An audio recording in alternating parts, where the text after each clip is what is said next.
چور پکڑے گئے۔ سر آج پھر جام نگر میں چوری ہو گئی۔ اس بار چوری سیٹھ عارف صاحب کے بنگلے میں ہوئی ہے۔ عارف صاحب بتا رہے ہیں کہ صبح جب اٹھے تو انہوں نے دیکھا کہ تجوری کا تالا ٹوٹا ہوا ہے اور تمام زیور اور نقدی وغیرہ غائب۔ انسپکٹر راشد غور سے اپنے ماتحت کی بات سن رہے تھے۔ سمجھ میں نہیں آ رہا کہ چور کس طرح اتنی صفائی کے ساتھ چوری کرتا ہے اور نکل جاتا ہے اور کسی کو پتہ تک نہیں چلتا۔ انسپکٹر راشد پریشانی سے بولے، جام نگر میں یہ تیسری واردات تھی۔ اس سے پہلے بھی چور دو گھروں کو کی تجوریاں بھی ہاتھ پر صاف کر چکے تھے۔ ابھی ان دو وارداتوں کا سراغ نہیں ملا تھا کہ تیسری واردات بھی ہو گئی۔ انسپکٹر راشد پریشان اپنے دفتر میں بیٹھے ہوئے تھے کہ ماتحت ایک شخص کے ساتھ داخل ہوا۔ اس شخص نے بتایا کہ انسپکٹر صاحب، میں رات کو موٹر سائیکل پر اپنے گھر جا رہا تھا تو اچانک میری نظر دو لوگوں پر پڑی جن کے ہاتھ میں کچھ کاغذات تھے اور ایک شاپر میں شاید زیورات وغیرہ تھے۔ پھر وہ لوگ بائک پر بیٹھ کر روانہ ہو گئے۔ وہ شخص تھوڑی دیر کے لیے رکا، پھر انسپکٹر راشد بے چینی سے بولے، مجھے ان پر شک ہو گیا اور میں ان کا پیچھا کرنے لگا۔ وہ لوگ ایک ویران بستی کی طرف مڑ گئے۔ میں نے ایک کاغذ پر بائک کا نمبر نوٹ کر لیا تھا۔ یہ لیجیے۔ اس نے ایک کاغذ انسپکٹر راشد کو دیا۔ انہوں نے نمبر دیکھا اور کاغذ اپنی جیب میں رکھ لیا۔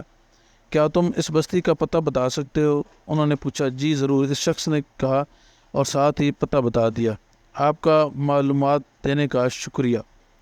پھر وہ شخص چلا گیا۔ انسپکٹر راشد نے اپنے ماتحت سے کہا، ہمیں فوراً کارروائی شروع کرنی ہوگی، کہیں ایسا نہ ہو کہ چور مزید کوئی واردات کر دیں۔ تم فوراً نفری تیار کرو۔ یس سر۔ ماتحت نے سلوٹ کیا اور نکل گیا۔ کچھ ہی دیر میں انسپکٹر راشد اپنی جیپ میں بیٹھ گئے۔ جیپ میں انسپکٹر راشد اور ان کے ماتحت بیٹھے تھے۔ ان کے پیچھے کچھ نفری آ رہی تھی۔ ایک جگہ اچانک انسپکٹر راشد نے جیپ روک دی۔ ماتحت نے چونک کر ان کی سے وجہ پوچھی۔ وہ دیکھو، سامنے جو موٹر سائیکل کھڑی ہے اس کا نمبر وہی ہے جو اس شخص نے بتایا تھا۔ انسپکٹر راشد نے کہا۔ اوہ، اور سامنے بالکل وہی بستی ہے۔ ان کے ماتحت نے کہا، ایسا کرتے ہیں کہ جیپ باہر کھڑی کر کے پیدل آگے بڑھتے ہیں۔ ٹھیک ہے سر، میں گاڑی کو رکواتا ہوں، ضرورت پڑی تو بلوا لیں گے۔ ٹھیک ہے، انسپکٹر راشد نے کہا۔ کچھ دیر بعد ماتحت واپس آیا تو وہ دونوں آگے چل پڑے۔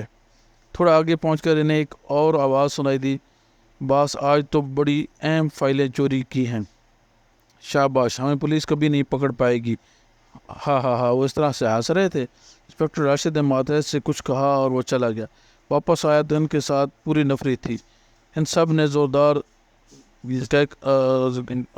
جست لگائی اور دروازہ توڑ ڈالا اور حال میں داخل ہو گئے۔ سارے چور گھبرا گئے۔ سب کو گرفتار کر لیا گیا۔ جام نگر کے چور پکڑے گئے۔